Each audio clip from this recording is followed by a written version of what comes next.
कैसे पढ़ते हैं। जय हिंद साथियों, मैं चंदा आपका स्वागत करती हूँ A&S GKGS रिसर्च एकेडमी में।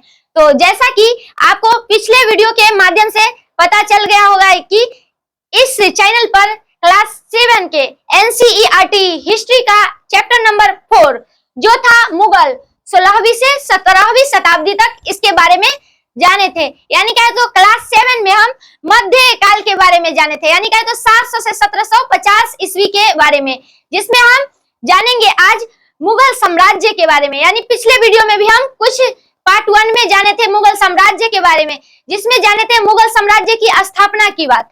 तो इसका स्थापना हुआ था 1526 में और ये चला था 1857 तक। तो इसको याद रखेगा। यानी क्या है तो मुगल जो साम्राज्य है वह अस्थायी रूप से दिल्ली पर शासन किए थे। यानी क्या है तो मुगल साम्राज्य से पहले छोटे छोटे समय तक जो वंश आते थे वह शासन करते थे, लेकिन सबसे अस्थायी रूप से मुगल साम्राज्य द्वारा शासन किया गया था दिल्ली पर। और इसके विभिन्न शासक भी थे जो दिल्ली पर बारी बारी से शासन किए थे, जिसमें हम जानेंगे प्रथम शासक की। यानी क्या तो मुगल साम्राज्य की जब स्थापना हुई थी तो इसके प्रथम शासक थे बाबर, जिन्होंने दिल्ली पर 1526 से लेकर 1530 तक शासन किए थे। उसके बाद अंतिम शासक की बात करेंगे तो वो थे बहादुर शाह जफर, जो मुगल साम्राज्य पर अंतिम रूप से शासन किए थे। उसके बाद हम सबसे शक्तिशाली शासक की बात करेंगे तो वो थे औरंगजेब। तो जैसा कि आपको हम पिछले वीडियो में बता दिए थे, मुगल साम्राज्य के जो शासक थे जो दिल्ली पर बारी बारी से शासन किए थे, इसके बारे में हम अगले वीडियो में जानेंगे। तो आज हम इसी वीडियो में जानेंगे उन शासकों के बारे में। तो चलिए हम पहले जानते हैं बारी बारी से सब शासक को, जिसमें हम जानेंगे बाबर के बारे में, हुमायूं के बारे में, अकबर के बारे में, जहांगीर के बारे में, उसके बाद शाहजहां के बारे में, उसके बाद औरंगजेब के बारे में। यानी क्या है तो मुगल साम्राज्य में और भी विभिन्न शासक थे जो दिल्ली पर शासन किए थे, लेकिन इसमें कुछ हम मुख्य शासक की बात करेंगे जो ये मुख्य शासक थे। तो इसमें हम पहले बाबर के बारे में जानेंगे। तो बाबर का हम शासन काल की बात करेंगे तो इसका शासन काल था 1526 से लेकर 1530 ईस्वी तक। तो इसको याद रखिएगा। तो इन्होंने मुगल साम्राज्य पर 12 वर्ष की आयु में शासन किए थे, तो इसको याद रखेगा। यानी क्या तो ये फरखगाना फरखगाना राज्य पर 12 वर्ष की आयु में शासन किए थे, तो इसको याद रखिएगा। ये सबसे कम उम्र में शासन करने वाले शासक थे और इन्होंने इब्राहिम लोदी से भी युद्ध किए थे। यानी क्या तो प्रथम लड़ाई की बात करेंगे, पानीपत की प्रथम लड़ाई की। यानी क्या तो पानीपत की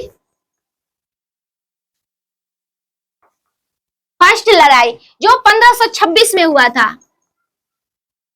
तो बाबर द्वारा 1526 में इब्राहिम लोदी से प्रथम बार युद्ध किया गया था, जिसमें बाबर का विजय हुआ था। तो इसको भी याद रखेगा। इसमें मुख्य पॉइंट है पानीपत की प्रथम लड़ाई, तो वो 1526 ईस्वी में, और इब्राहिम लोदी से इन्होंने विजय प्राप्त करके दिल्ली पर राज किए थे, तो इसको भी याद रखेगा। और इससे आगे हम जानते हैं बाबर के बारे में। तो बाबर जो थे वह एक बार, यानी क्या है तो बाबर जो है तैमूर वंश के शासक थे। तो इन्होंने तैमूर के बारे में अपने पूर्वजों के माध्यम से सुना था, यानी क्या है तो तैमूर वंश के बारे में जाना था। तो तैमूर द्वारा एक बार भारत पर शासन किया गया था, यानी क्या है तो दिल्ली पर शासन किया गया था। तब जाकर तैमूर वंश के जो शासक थे वह दिल्ली को पूरी तरह से लूट कर ले गए थे। तो जो बाबर थे उनके पूर्वज बाबर को मतलब इसके बारे में, यानी तैमूर वंश के बारे में बताते थे।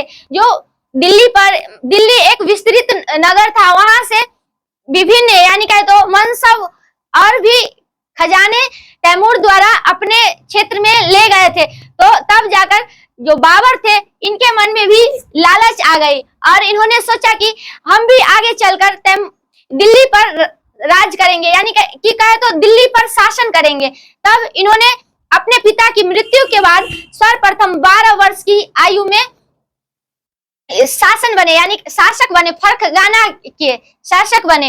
और इन्होंने उस समय पूरी अस्थायी तरह से शासक नहीं बने थे, तो इसको भी याद रखिएगा। और 1605 ईस्वी में इन्होंने पुनः यानी कहे तो एक बार हार गए थे, यानी बाबर एक बार युद्ध में हार चुके थे, तो तब जाकर इन्होंने 1505 ईस्वी में पुनः काबुल पर अधिकार किया और दिल्ली पर राज किया। तो और यहाँ से यानी कहे तो दिल्ली सल्तनत से विभिन्न मनसबों को लेकर चले गए, तो इसको भी याद रखेगा। उसके बाद हम दूसरी शासक की बात करेंगे, यानी दिल्ली सल्तनत पर दूसरी शासक जो शासन किए थे वो थे हुमायूं। हुमायूं की शासनकाल की बात करेंगे तो 1536 से 1530 ईस्वी, तो इसको भी याद रखेगा। यानी हुमायूं जो थे वह दिल्ली सल्तनत पर 1536 से 1540 ईस्वी तक शासन किए थे, और इन्होंने अपने पिता के जो क्षेत्र थे उसमें विभिन्न यानी कहे तो प्राचीन समय में देखते थे पिता के बदले उत्तराधिकारी बड़े पुत्र बनता है, यानी कहे तो राजा। यानी पिता की जब मृत्यु हो जाती है तो उसके गद्दी पर उसके बड़े पुत्र बैठता था, लेकिन हुमायूं द्वारा वो ऐसा नहीं किया गया था। यानी एक अगर पिता को जितने संतान है तो उन सभी को अलग अलग क्षेत्र का राजा बनाया जाएगा, इन्होंने हुमायूं ने बताया। और हुमायूं द्वारा विभिन्न यानी कहे तो जो इसके पिता के जो विभिन्न क्षेत्र थे, यानी बाबर के जो विभिन्न क्षेत्र थे उस पर शासन किए गए थे, और इन्होंने शेरशाह सूरी से 2 युद्ध लड़ा था, तो हम इसके बारे में जानेंगे। और इन्होंने दोनों युद्ध पर विजय प्राप्त की। तो हम पहला युद्ध की बात करेंगे, तो वो था चौसा का युद्ध, यानी कहे तो 1539 ईस्वी में तो चौसा का युद्ध हुआ था।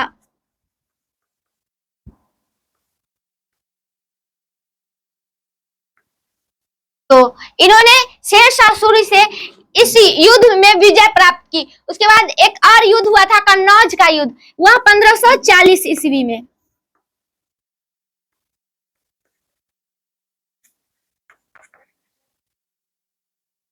तो इस पर भी हुमायूं द्वारा विजय प्राप्त किया गया था, और उसके बाद ईरान चले गए थे, और ईरान में एक शासक की सहायता से दिल्ली में फिर से शासन करने के लिए एक सलाह ली थी, लेकिन उसमें ये असफल रहे थे, तो इसको भी याद रखिएगा। तो हुमायूं का हम कहे तो इम्पोर्टेंट पॉइंट है ये चौसा का युद्ध और कन्नौज का युद्ध जो शेरशाह सूरी के द्वारा लड़ा गया था, तो इसको याद रखिएगा। उसके बाद हम अगले शासक की बात करेंगे जो है अकबर, यानी कहे तो अकबर का एक और अन्य नाम है, वह है जलालुद्दीन मोहम्मद अकबर, यानी कहे तो इसका पूरा नाम है जलालुद्दीन मोहम्मद अकबर।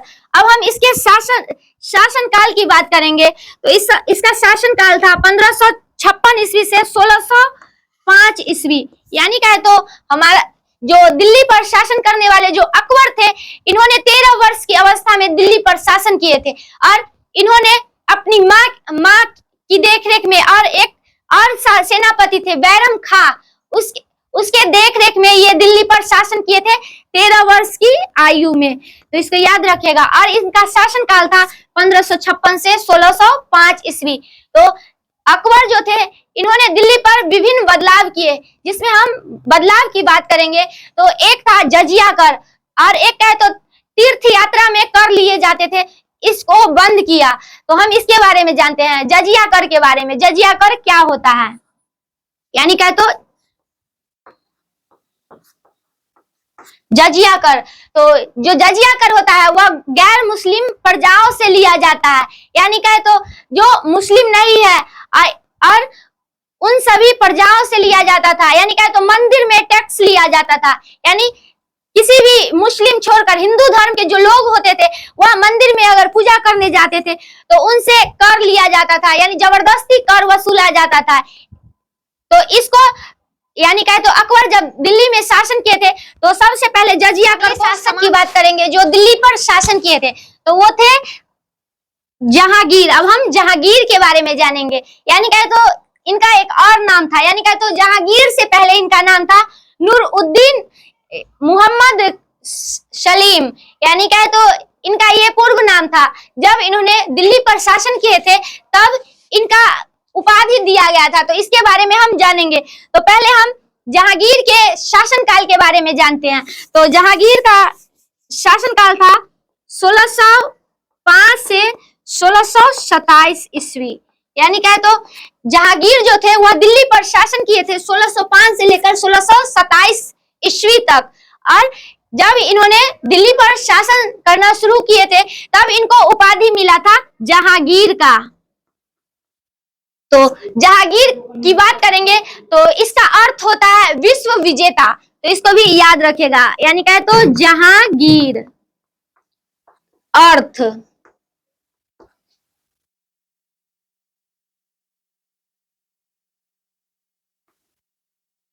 यानी जब इन्होंने दिल्ली पर शासन किए थे तो इनको जहांगीर की उपाधि मिला था, जिसका अर्थ था विश्व विजेता।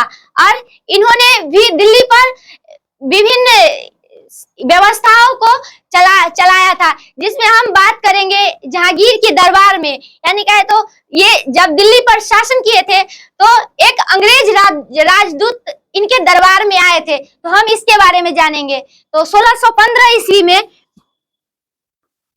इनके दरबार में आए थे अंग्रेज राजदूत सर टॉमस रॉ, तो इसको याद रखिएगा।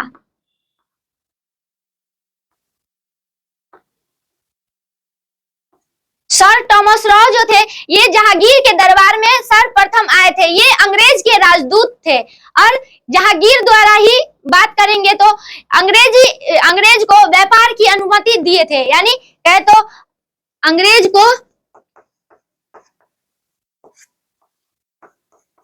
भारत में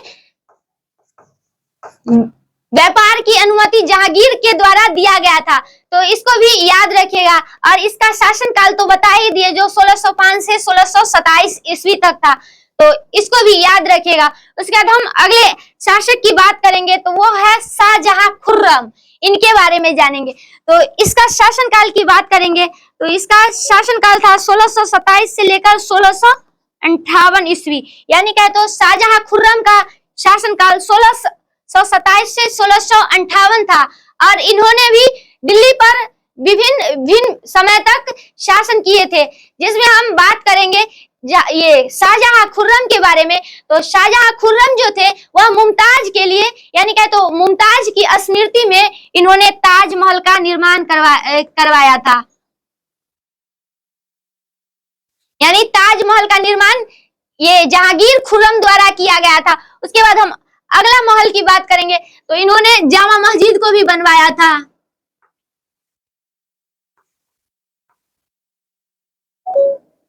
यानी क्या, तो ये शाहजहां खुर्रम द्वारा जामा मस्जिद बनाया गया था। उसके बाद एक और लाल किला इन्हीं के द्वारा बनवाया गया था।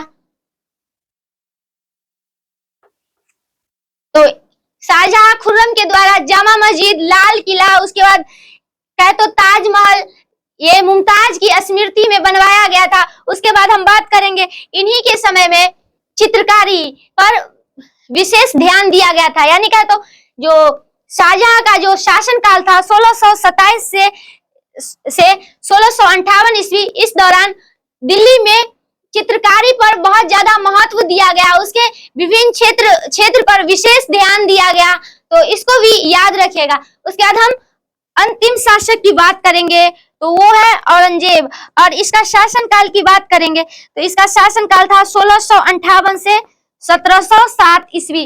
और इन्होंने कहे तो ये मुगल साम्राज्य के सबसे शक्तिशाली शासक थे, जिन्होंने लगभग 50 साल तक दिल्ली पर शासन किए थे, तो इसको भी याद रखिएगा। यानी सबसे अधिक शासन करने वाले शासक थे ये औरंगजेब, और इनके द्वारा दिल्ली पर विभिन्न नीतियों में बदलाव किया गया था। उसके बाद कहे तो राणा संघा का युद्ध हुआ था और दिल्ली में के क्षेत्र के आसपास में विस्तार हुआ था। तो और इनके समय में विभिन्न युद्धों को कराया गया था, जिसमें सबसे हम प्रमुख युद्ध की बात करेंगे तो वो थे राणा संघा का युद्ध, और राजपूतों से युद्ध इन्हीं के समय में किया गया था। और भी इन्होंने दिल्ली के आसपास के क्षेत्र पर विशेष नियमों को लागू किए थे, तो इसको याद रखिएगा। तो इसी के साथ हम इस टॉपिक को समाप्त करते हैं, फिर मिलेंगे अगले दिन अगले टॉपिक के साथ। धन्यवाद।